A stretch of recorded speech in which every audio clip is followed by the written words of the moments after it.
En un lugar de la Mancha, de cuyo nombre no quiero acordarme, no ha mucho tiempo que vivía un hidalgo de los de lanza en astillero, adarga antigua, rocín flaco y galgo corredor. Bienvenidos, queridos míos, a otro vídeo más de esta especie de literatura en confinamiento. Vamos hoy, como supongo que habréis intuido, a hablar de El ingenioso hidalgo Don Quijote de la Mancha. Os presento esta edición facsímil, que es una de las joyas de mi librería. ¿Qué es una edición facsímil? Pues es una edición en la que se copia la obra tal y como se publicó en su momento. Entonces aquí veis la maravilla de cómo se publicó El Quijote, la primera parte en 1605 y la segunda parte en 1615, que es una de las cosas que vamos a aprender hoy. ¿De acuerdo?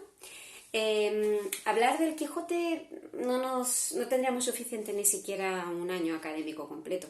Es una obra tan compleja, tan grande, tan increíble y tan fascinante que, bueno, un año académico completo a lo mejor nos daría una visión más o menos cercana. Pero como no tenemos un año, sino que tenemos un vídeo, vamos allá. Ahí tenéis un poquito lo que es la pizarra que os he preparado.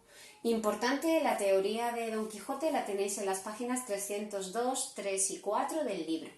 Bien, según vaya contando, pues os iré señalando lo que vamos viendo en la pizarra. Lo primero que quiero deciros es que, bueno, Cervantes ya sabéis que es un autor increíble y que hubiera pasado a la literatura a la historia de nuestra literatura incluso sin haber escrito El Quijote.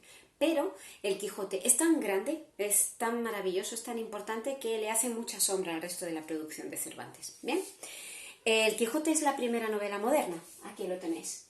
Cervantes inaugura el concepto de novela moderna que tenemos en el siglo XXI gracias al Quijote. Es una obra compleja, larga, complicada, con muchas tramas, con muchos argumentos, con muchísimos personajes, y esa complejidad y esa riqueza no existía en la novela anterior, que era esa especie como de adaptación castellana del subgénero italiano, que era lo que había hecho Cervantes con las novelas ejemplares, que eran narraciones más cortitas, mucho más sencillas, donde había menos personajes. La novela, tal y como nosotros la entendemos ahora, aparece gracias a Don Quijote de la Mancha.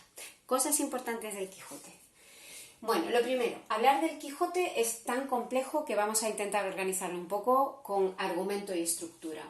La obra de Don Quijote de la Mancha tiene dos partes. Una primera parte, quedaos con esta fecha, publicada en 1605, es la parte más famosa, la que todo el mundo conoce, donde pasa lo de los molinos de viento, lo de los cueros de vino, donde aparecen todas las aventuras de Don Quijote que son súper conocidas. Dentro de esa primera parte va a haber dos salidas. La primera salida en la que Don Quijote está solo y la segunda salida donde ya aparece Sancho y ya nunca más lo deja. Y luego está la segunda parte de Don Quijote que aparece publicada en el año 1615, 10 años después. Quedaos también con esta fecha porque Cervantes muere justo al año siguiente, en 1616. ¿Bien? Hablar de personajes en el Quijote es bastante complejo y sencillo a la vez, porque hay dos personajes principales que son, por una parte Don Quijote y por otra parte Sancho Panza. Se ha venido a decir de alguna manera que ambos personajes son como las dos caras de una moneda, son como la dualidad.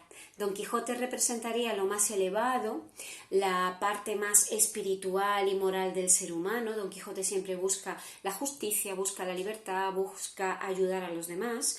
Él se pierde a sí mismo, no le importa no comer, no le importa no dormir, siempre y cuando vaya a ayudar a alguien. Y Sancho Panza sería, digamos, la parte más terrenal. Lo que está más preocupado Sancho Panza normalmente es qué vamos a comer, yo me quiero tomar un poquito de vino, no sé dónde vamos a dormir. De hecho, hasta físicamente son casi como los contrarios, ¿no? Don Quijote es muy delgado, muy alto, desgarbado. Sancho Panza es bajito, redondete, gordete. Conforme va pasando la novela, ambos se influyen. Sancho Panza va cogiendo muchas características de Don Quijote y Don Quijote de Sancho Panza. Personajes secundarios hay infinitud. Quedaos con los principales. El ama y la sobrina, que son con las que vive Don Quijote, y sus amigos, el cura, el barbero y el bachiller Sansón Carrasco. Son de los principales, luego aparecen infinitud de personajes más. Bien, es importante que intentemos determinar tres temas fundamentales en el Quijote, aunque en el Quijote hay todo. En el Quijote está todo, quedaos con esa especie de sentencia.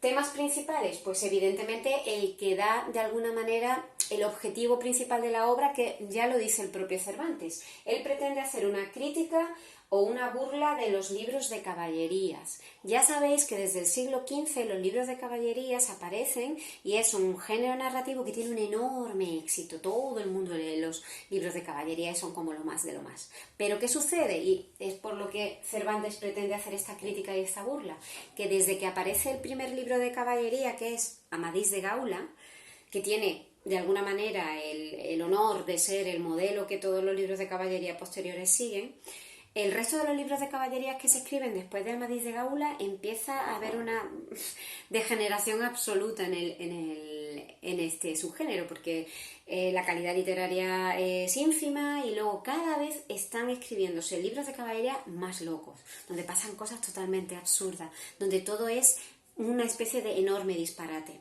Frente a ese tipo de libros de caballerías es el que Cervantes quiere hacer esta crítica y esta burla, y lo hace con todo en la novela. Lo hace con el personaje que de alguna manera es el protagonista, con el propio Don Quijote, vamos a hablar un poquito más de él. Lo hace desde el sitio en el que vive, lo hace con las aventuras que tiene. Entonces todo es una burla y es una crítica, es una enorme parodia, ahí está la palabra, de los libros de caballería. Otro tema principal del Quijote sería la propia literatura, ya que dentro de la novela aparecen pequeños relatos que serían pequeñas novelas a su vez, o pequeños cuentos o pequeñas casi historias que se pueden leer de forma independiente y que están intercaladas dentro del Quijote y que tienen un enorme valor literario. De hecho, Cervantes habla constantemente de obras literarias dentro del Quijote. Lo hace, por ejemplo, cuando el cura y el barbero y el bachiller Sansón Carrasco hacen un expurgo dentro de la librería de Don Quijote y luego la tapian y le cuenta que es que ha venido un mago y se ha llevado su librería, su biblioteca, y él se lo termina creyendo. Incluso el propio Cervantes se mete a sí mismo como autor dentro de su obra. Es increíble, lo que hace Cervantes nunca nadie lo había hecho. Otro de los temas fundamentales de Don Quijote es la libertad y la justicia. La libertad y la justicia en un mundo cruel, en un mundo injusto, en un mundo donde la gente pasaba mucha hambre, muchas penalidades, donde la vida era muy complicada. Don Quijote siempre busca la justicia, Don Quijote siempre busca ayudar a quien más lo necesita y no mira más que realmente lo necesite y estar ahí para ayudar. De alguna manera, hay aquí otro de los contrastes barrocos que ya conocéis, un contraste muy fuerte que es algo también típico de este tiempo. El ideal de libertad y de justicia social que tiene Don Quijote frente a la cruda realidad, a una realidad terrible en la que todo el mundo que vivía en esa época pues la sufría, menos quizá los ricos, ¿no? Los nobles y los príncipes o los reyes. Algo muy importante es que el estilo de Cervantes es un estilo muy cercano a los preceptos del Renacimiento. Él busca naturalidad que no es lo mismo que buscar facilidad. Tú te lees el Quijote con los ojos del siglo XXI y hay veces que es un poco complicado de leer, pero la gente que lo leía en el siglo XVII pensaba y leía la novela sin especial dificultad. Es un estilo bastante equilibrado, no busca retorcimientos ni complicaciones. Y hay una cosa que es la primera vez que sucede y es que las variedades lingüísticas de los personajes son las reales. Me explico. Si en el Quijote aparece un labriego, ese labriego va a hablar como hablaba de verdad un labriego en el siglo XVII. Si aparece un noble, va a hablar como hablaba un noble en el siglo XVII. Si aparece un cura, va a hablar como hablaba un cura en el siglo XVII.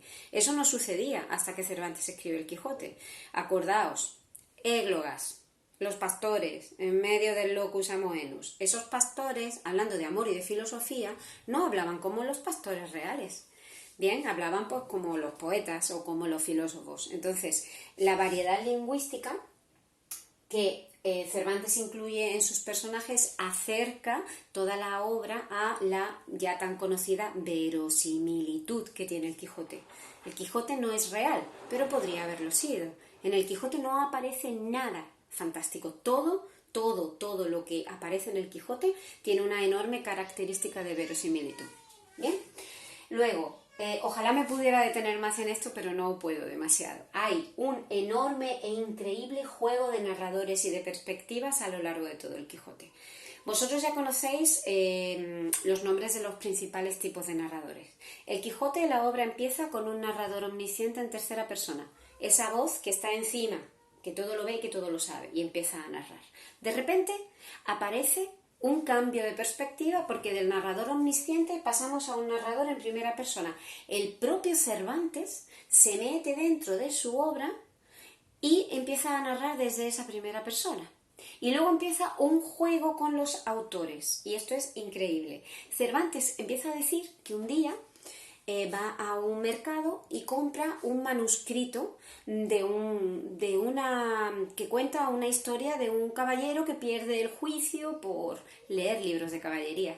Ese manuscrito está escrito en árabe, entonces él lo compra, pero él no sabe árabe. Se busca a un traductor morisco que le traduzca el libro del árabe al castellano. Y luego lo que él hace es continuar esa obra. Imaginaos la maravilla. Pasamos de un narrador omnisciente a un narrador en primera persona, autor, a un juego de narradores y de autores, porque a priori este autor morisco, el tal Cide Hamete Benengeli, es el que ha escrito parte del Quijote en árabe. Luego aparece el traductor morisco que traduce esa parte al castellano y luego Cervantes dice que él continúa la redacción de la novela. Por lo tanto, el juego de narradores y de perspectiva es increíble. Increíble. Incluso hoy día en el siglo XXI hay muy pocos narradores que sean capaces de dominar este juego de narradores y de perspectivas también como lo hace Cervantes. Bien, esto sería un poco, así a bote pronto, lo más importante que tenéis que tener en cuenta para hablar de Don Quijote. Quiero deciros que Don Quijote es algo tan complejo, es algo tan maravilloso, que yo podría estar hablando, ya lo sabéis, un año entero, pero que quiero contaros varias cosas que no se me queden en el tintero. La primera, el propio personaje de Don Quijote. En esta crítica, burla o parodia de los libros de caballería que quiere hacer Cervantes, la primera parodia es en el personaje principal que él ha decidido que va a ser el personaje de su novela. Lo primero, Don Quijote se hace Don Quijote, me explico. El personaje principal es un hidalgo, es decir, un noble de la más baja condición de la nobleza, pero noble al fin y al cabo, por lo tanto no trabaja, que vive en un lugar de la Mancha.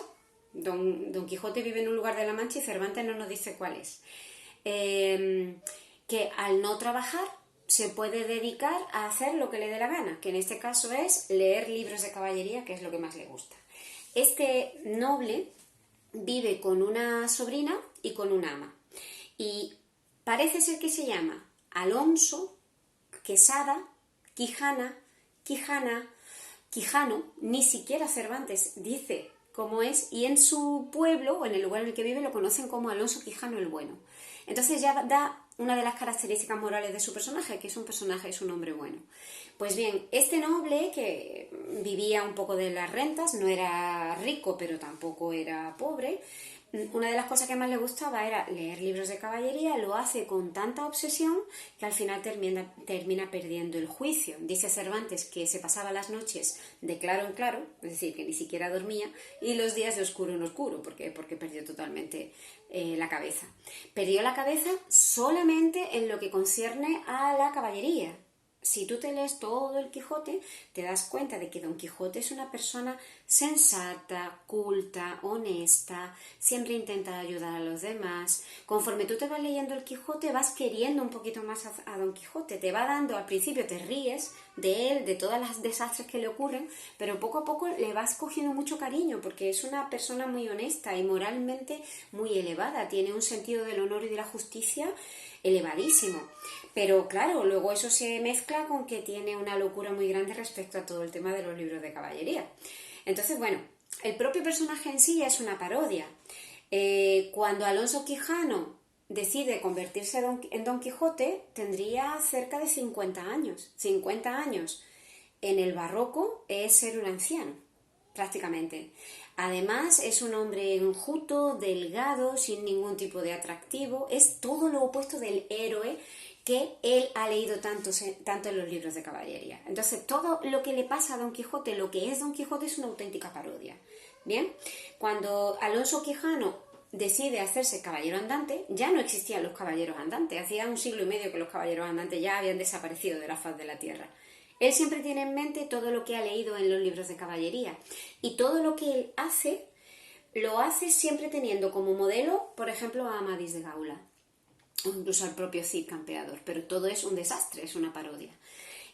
Para armarse caballero, él sabe que necesita un caballo. Entonces se va a su cuadra y descubre que tiene un único caballo, que es un rocín absolutamente desastroso, muy flaco, pero que él lo ve como el caballo más maravilloso del mundo. Lo compara con Babieca, con el caballo del Cid.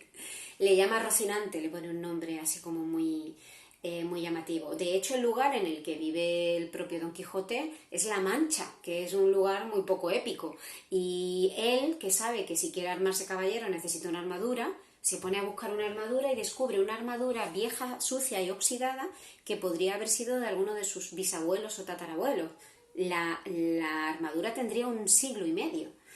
La limpia como puede, se la coloca, le queda fatal, se monta en ese caballo desastroso y se va de su casa sin decirle nada a nadie, evidentemente.